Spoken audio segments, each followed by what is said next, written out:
All right. Well, welcome everyone. My name is Allison. I'm the program coordinator here with Hope for HIE.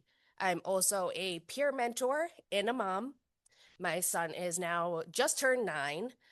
He is on the more severe end of the spectrum, and we have rode the wave all the way through and just here to talk about getting comfortable with being uncomfortable, managing the uncertainties of HIE, as we all are very familiar with in this room. So today we are joined by our lovely parent panel. Oh, we have Bridget, Julie, and Stephanie. I'll give them a minute to introduce themselves.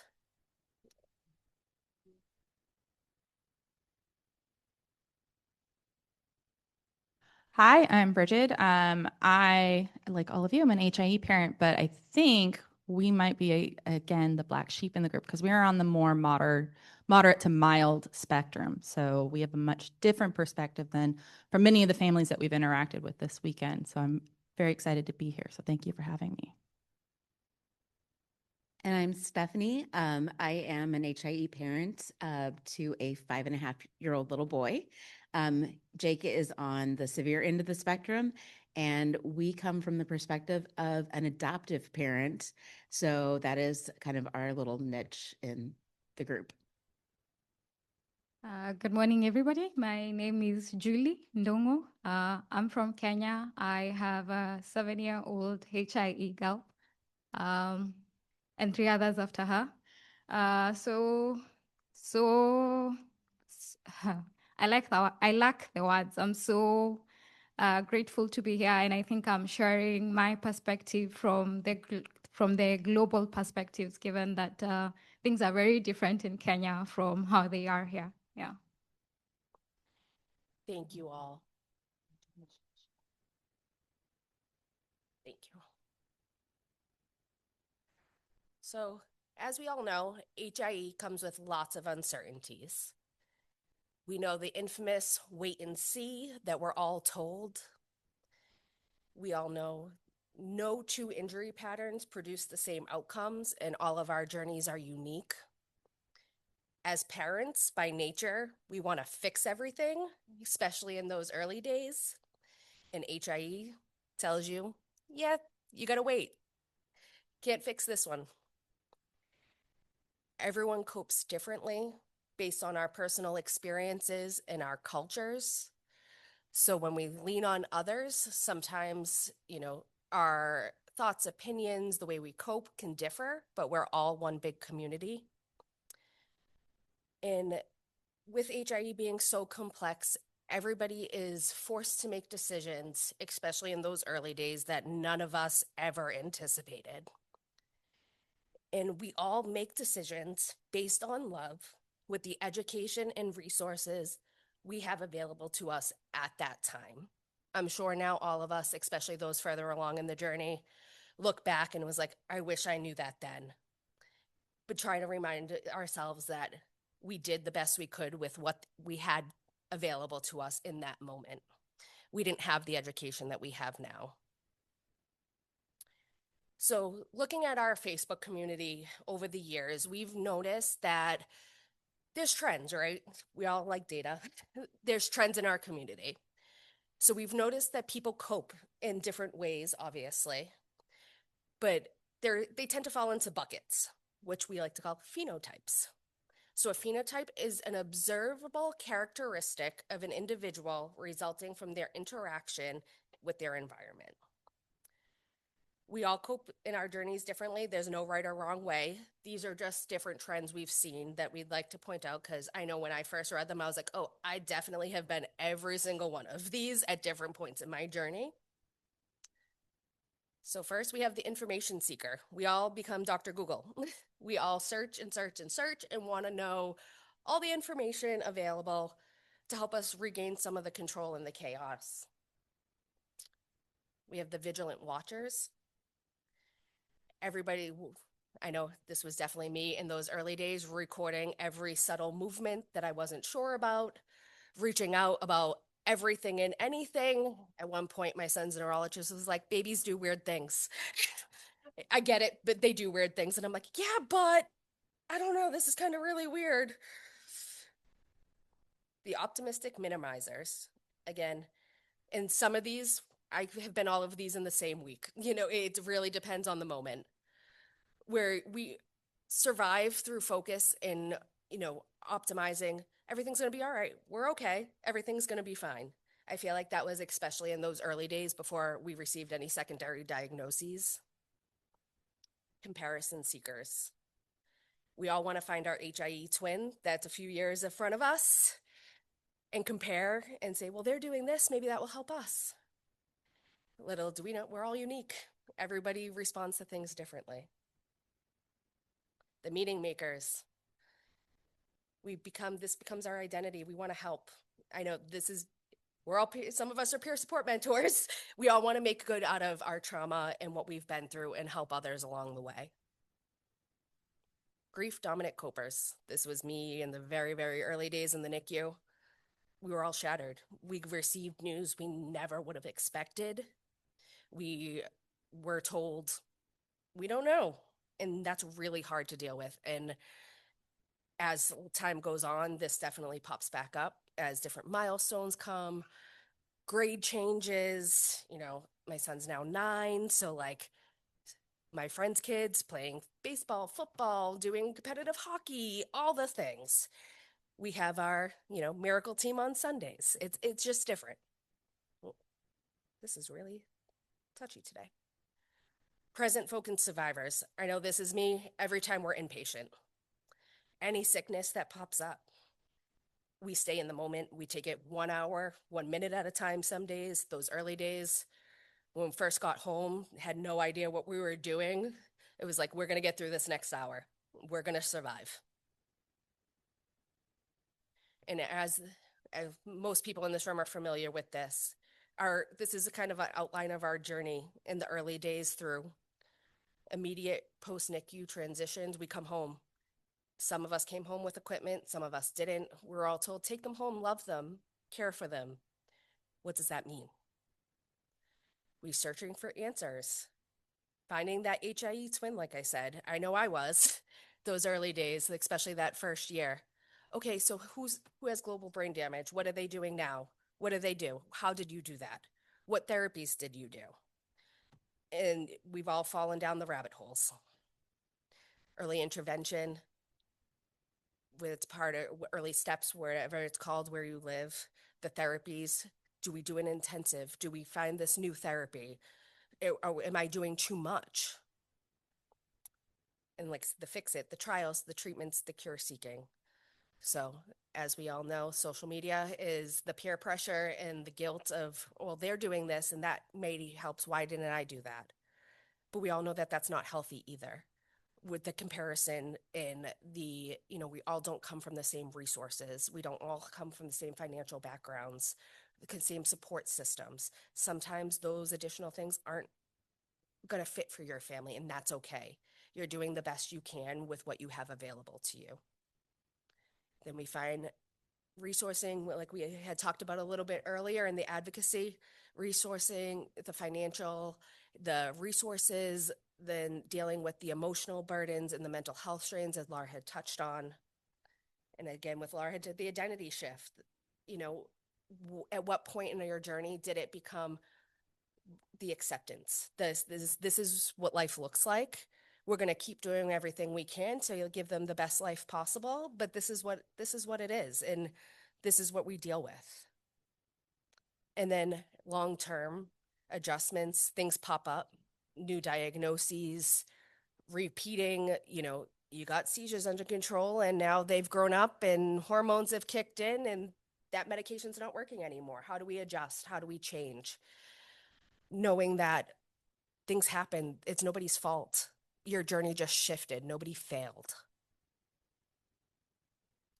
The changes over time, especially, I'm sure you'll talk about this with people who don't get those initial diagnoses, secondary diagnoses right off the bat.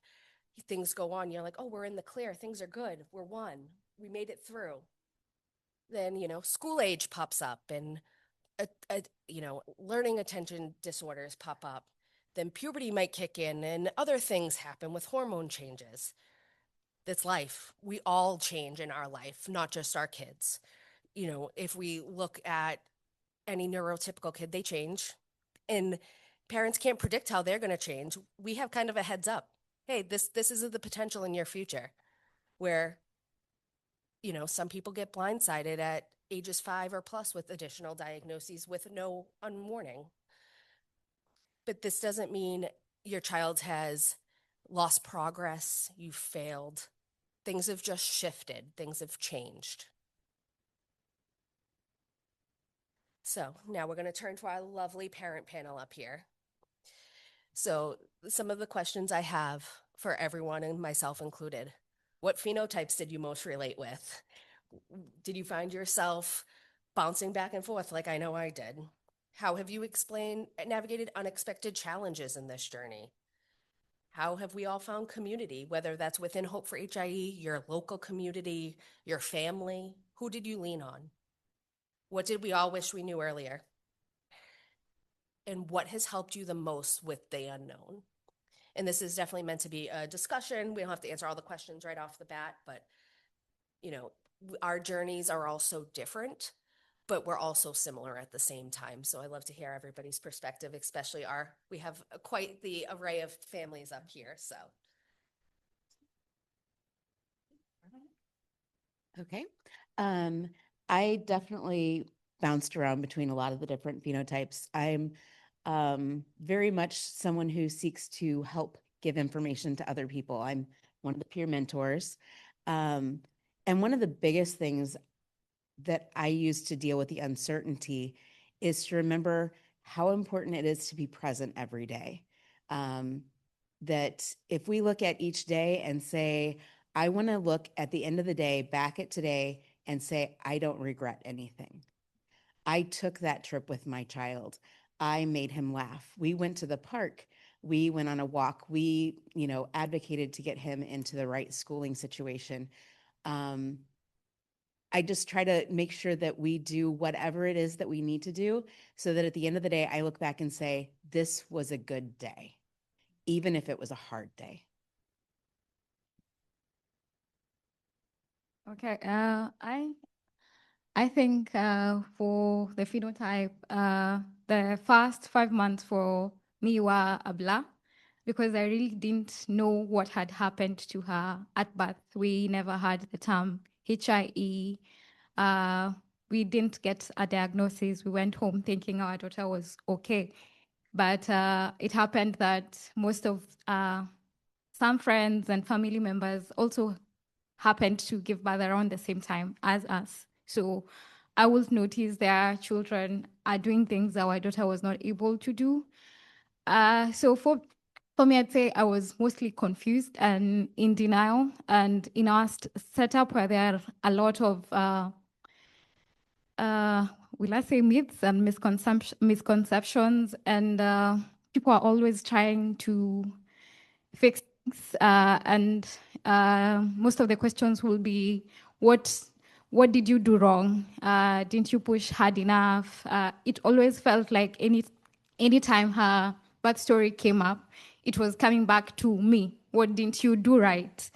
And we weren't getting the right answers. And I felt like I was mostly alone. So I keep telling my husband there's no day of my maternity leave I did not cry. I wouldn't cry out in public, but in the shower, I would literally wail because I was so confused. Like, what's happening?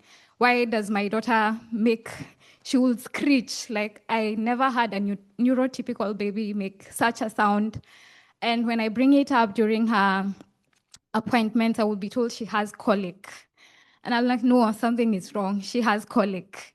And I felt very alone. So I didn't say my daughter wasn't okay. Even when colleagues wanted to come see the baby, just before I went back to work, I'd dodge them. No, don't come. We are not home. How is she? She's fine. Is she laughing? Yeah. Is she smiling? Yeah. At that time, my daughter didn't smile until she was around 6 months. So I felt alone and I just shunned it. We had a lot of support from our immediate family, but they also didn't understand what was happening. So we were sleep deprived, confused, not knowing what's happening until around 5 months when our daughter started seizing. And that's when we came to a parent, told me about Hope for HIE. She told me, have you ever heard about Hope for HIE? And I was like, what's HIE? And I remember that day after I met her, when I went to the office, I did not work at all. I just went into the Facebook page and I felt like a burden was lifted, like something was finally making sense. This happens, doesn't happen to me. I didn't do anything wrong. And up to then, we had spent so much money out of pocket for therapies because you'd get a therapist coming, and they'd be like, in 2 weeks, she'll be doing this and this. In 1 week, she'll be doing this and this. So everybody came in from a point of, we can fix this. You just need to do this and we'll fix it. But nothing was adding up. So I started finally getting answers. And I think for me, that was like my light bulb moment. Like I finally understood what had happened to her at birth, that we were not alone. And I felt liberated, honestly. And after I found that group, that's when I started telling everybody, by the way, my daughter is not okay. She can't sit. She's not neurotypical. And just that I could just chat somebody up and get responses from people who are miles away, but totally related to what we were going through. That's when I felt like I was finally alive, and I had really struggled to love my daughter up until then. And I was so amazed that people who had children on the severe end of outcomes will see their babies in such a loving way. I think all through my prayer was to be able to love my daughter, not to feel like I'm trapped. And the Hope for HI community and talking to families gave me that. I understood she was okay. She didn't need fixing. Not that I couldn't have hope that she can be better, but that this happened to her and she's perfect the way she is, whether she walks, talks, feeds, that she was fine. And I know I didn't really follow the line of questions. Like I said, this is definitely meant to be more of a discussion. And I felt so hard that this was information I didn't get right from the start. I felt like I was robbed of the information that would have helped us love on our daughter the right way, right from the start. I felt robbed of early interventions, right interventions, and not just run blind. And in our setting, when what I wish families knew is, because this is a challenge that still many other families face today, is that it's okay. You didn't do anything wrong. There's nothing you could, it's not, you didn't push hard enough. You didn't get to hospital in good time. You didn't, you're not getting punished for a sin you did. So that they start off right and they're able to get the right interventions, because that also gave me my voice to be able to. My husband used to tell me I sounded really combative after that for our appointments, because I stopped taking in what I was being told. When I was told she has myoclonic seizures, I'm like, but then why is she not responding to this cocktail of medications? We've been on 5 different anti-seizure medications and we're still getting infantile spasms. I felt empowered to be able to ask, why is this not working and what should we be doing better? So I really hope for more families in Kenya we can get to where, talking to most families here, I realize I had the fallacy that what is happening in Kenya does not necessarily here, and I've met a few more parents who also didn't get the HIE diagnosis at birth and they figured it a bit later, but also to have the processes in place where most families in Kenya can know this is HIE, it happens, like to start right, and that you can love on your child despite not knowing what's coming out next. Yeah. Thank you, Julie. I think for us in the moderate world, because if you looked at my son, he's 8, you wouldn't see any different from any other child until he starts talking and you start interacting with him. So for us, it's always a worry that something's going to happen, that there's something lurking in the background, because we don't have, sometimes we know that this is what's going to happen. We know that they're epileptic. We don't know. That feels like it's waiting out there for us to happen because he had seizures during cooling, but we haven't had any since then. But I still have to put that on every single form. And so every time we go in and ask, has he had activity? And I'm going, no, but will he? Maybe. I don't know.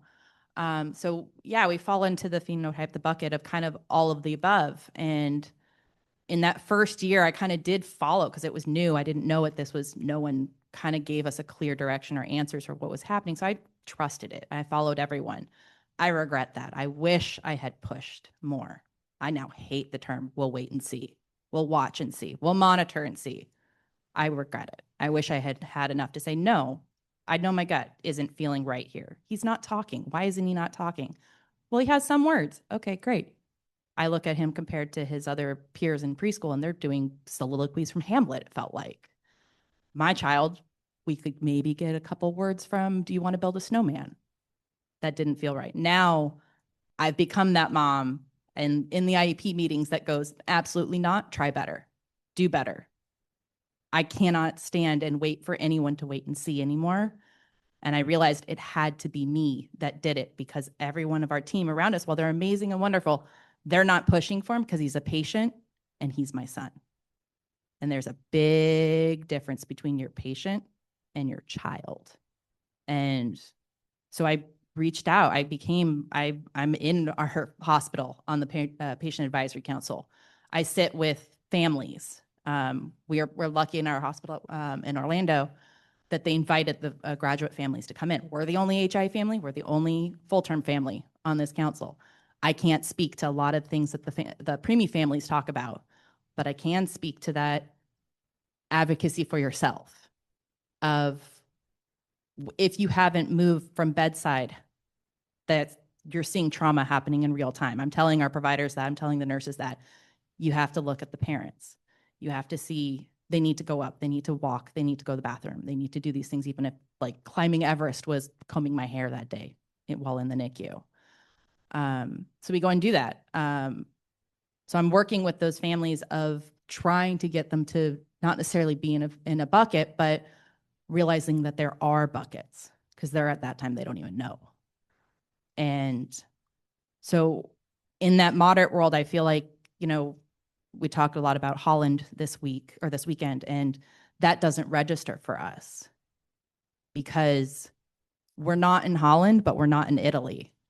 It feels like we're stuck on the bus tour of Italy and we can't get off. We can see all the things. I can see him doing things. He's playing the Nintendo Switch, but I can't get him to figure out how to ride a bike because his brain doesn't understand how to move his body in space. But he can play a Nintendo Switch great. He can tell you everything about Pokemon, but he could not tell you what he did in school that day because his brain doesn't click. It doesn't register. And so his brain always feels like this completely Pandora's box for us. And I kind of always wish, like, can he get a new MRI? Because I would love to see what it looks like. We know what his MRI was at birth, but he's 8. Is the damage at birth still there?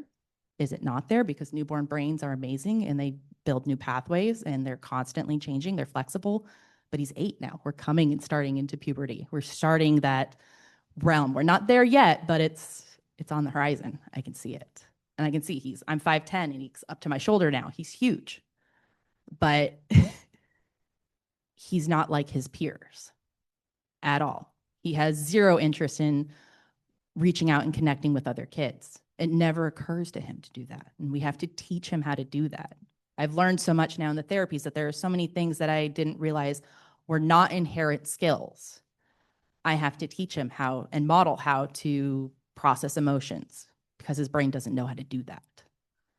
I have to teach him, and my husband too, and our entire family how to interact with people, that personal bubbles exist, that we don't just get up right in someone's space when you immediately want to tell them about Pokemon. So we work on those things of the phenotypes of we're all over the place, but it's funny because in the NICU we feel like the black sheep because we're not a preemie family. And all this weekend, I've also felt slightly as a black sheep because we're not a severe family. It's a weird jealousy mix of sometimes I wish I knew more. it sounds like there's a more defined path, even though it's still an unknown path, but like, you know what your child is doing. You have a plan, even though the plan might not work. For us, we're out there in the wind. We're constantly making it up as we go along, and it's sometimes nothing and sometimes really not great. And so we live that life right now for us. And that's, I think, touches to the point of like, challenges happen and things shift. And it shifts in unexpected ways that we never would have thought about. And, like you said, you're on the bus of Italy, but you can't get off. And it's tricky to be in that middle kind of in limbo, right? I have said, we've talked about this. I think we personally have said, with my son being the more complex, and I always say it's going, like, what are they going to say? No, he doesn't need it. But sometimes those kids in the middle is where you really have that fight because you don't know. And they're like, oh, well, they look fine. We got that a lot when he first came home because he came home with no additional supports. He didn't get a G-tube till he was 14 months old. He didn't have a pulse ox, anything like that. So for the first year, it was, he's fine. He's fine. He's home, right? He's fine. And, then things happen, things shift, things change. Epilepsy starts, a random swallow study you never would have expected. All of a sudden, you're inpatient getting an NG tube because he was aspirating everything and you had no idea. Things change, things shift, but it's out of our control in the end of the day. And that's really how we cope with it it's take it day by day, and using those phenotypes of take it day by day, but Google, but ask peers and kind of then maybe have that cry out and in the sob stage and then you come back on the other side and now you're empowering people from your experience. I think we all flow through those buckets. It's just important we don't get stuck in the buckets. Does anyone in the audience have anything to add, questions?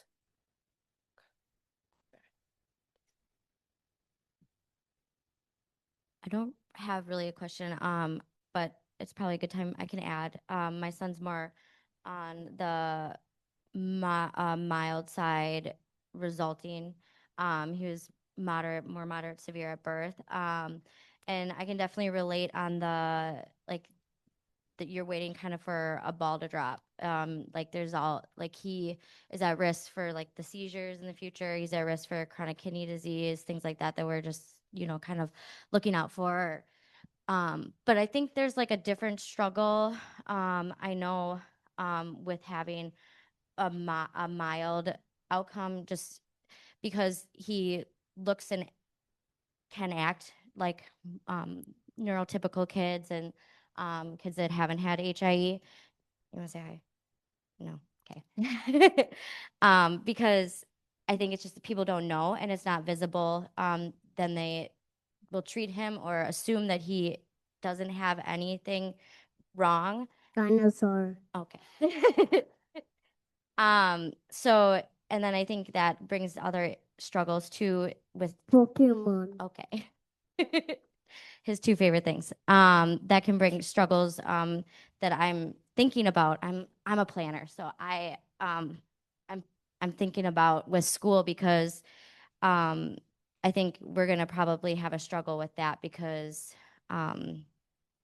he's going to be treated more like someone who didn't have someone who doesn't have like a physical disability or more of a significant brain injury. He does have a very, very mild autism and a pretty significant speech delay, but he's getting caught up now. But I think there's just different struggles for each different like level of HIE. And one thing I really struggled with was feeling like I belong here. And I know there's probably other families in the more mild side that feel that way, just because like we aren't dealing with maybe as hard of struggles as someone who might have more severe HIE. But I've really am trying to advocate for other families with mild HIE that every one of us belongs here. And we all have different needs and different struggles. Absolutely. And I think that's the biggest thing to remember is this is a huge spectrum, right? HIE is everything and anything. We're all under this big umbrella and we all are fighting this fight together, whether it's little to no secondary diagnosis all the way to, full secondary diagnosis, but we're all here and we all can support each other and we all can learn from each other. I'll say for us on that, that was us 5 years ago. He got his autism diagnosis at 3, and that seemed to open more doors for us because finally we were treated seriously. Because we had a lot of times every time I take him to the pediatrician or to the neurologist, all we kept hearing was, he's such a miracle, he's such a miracle. And I'm like, yeah, I know. Please treat the child in front of you, though. He's presenting, he looks normal, but we're again waiting for that ball to drop. We're waiting for something to have happened. We're waiting for his brain to explode, it felt like. And once we got to autism, that opened more doors, but now we're in the school fight that was kind of talked about earlier of they need to start taking us seriously of he had a brain injury. It's not just autism. We're in a chicken and egg kind of situation.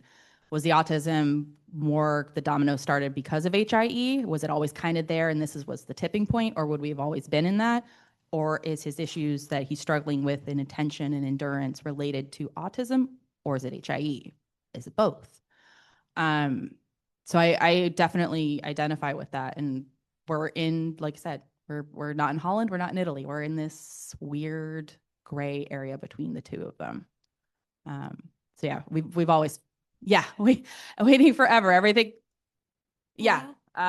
So yeah, we've always felt like that in the NICU. We felt like the black sheep. We didn't belong. We in Hope for HIE, which has been an amazing resource for us, and that just came about me from Googling a hashtag HIE, and found it, and then found Betsy, who I bother all the time, all the time. But I'm trying to take advantage of the fact that he does present more typically as a way to bring attention to HIE, because I feel like we present as a family that most people can identify with because they don't see the severity of it. And I'm trying to use us as a gateway for other families that need more help for it. That if we can get a kid that looks like everyone else, that might have more unusual issues, that just getting the name out to it, then that helps and starts. So that's what we're trying to do with it in our little community, because I know that there has to be more families. It can't just be us. And that's what it always felt like, that it was just us. I was like, that's ridiculous. We can't be the only family like this in Orlando, because I look around and see there's a lot of us. It's just no one made a group. No one put us together. We were kind of the black sheep. So we're a lot of us together in a herd of black sheep. Yeah, so I think we're actually all in Holland, exactly what you described. And I think that's a lot of like what Allison talked us through with the phenotyping, right? Is like we all have this journey and we don't want our kids to struggle. And so we're all here across that spectrum. And that's what I think is so beautiful about our community, is when you look at the diversity and that we can come together today. And we all have these experiences that we can connect across whatever impacts and outcomes and stories and causes. And they're all so important with equity of one another, and that we're not in this race of comparison and self-selecting out, and that we're really pulling together and elevating the diversity and the beautiful nature, to Julie's point, of what our kids, who our kids are, who our community are. We had a wonderful adult with HIE that was here yesterday, and elevating those experiences and those stories are so critically important as we all work to do the best for this community as we move forward. Beautiful. Thank you for all of your perspectives. Yeah. I wrap think it up. we have to move to closing, Yeah. because I know all of us We will are be out of kicked out of time. health soon. Thank you all. Thank you, everyone.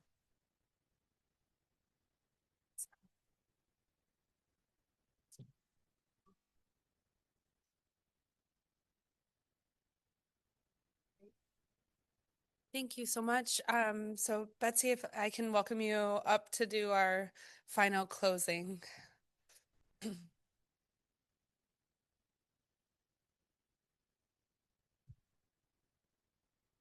All right. Well, we are I think everyone's scienced out and and has really stuck in for a really robust weekend.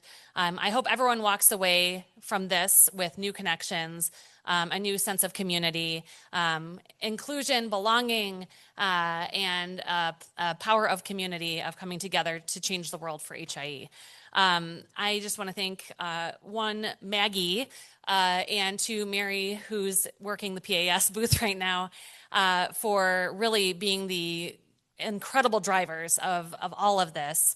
And to our sponsors that made this possible, and our funders. So, the PCORI Engagement Award, as well as Nurin, Dampe, and UCB for making this possible, and our staff board and medical advisory board, and all of you for making this such a wonderful community. So we're going to take a group picture out by the Step and Repeat, and then we'll get everyone out of here, because I know it's a long travel day for a lot of people. And so thank you, everyone, again, for everything this weekend.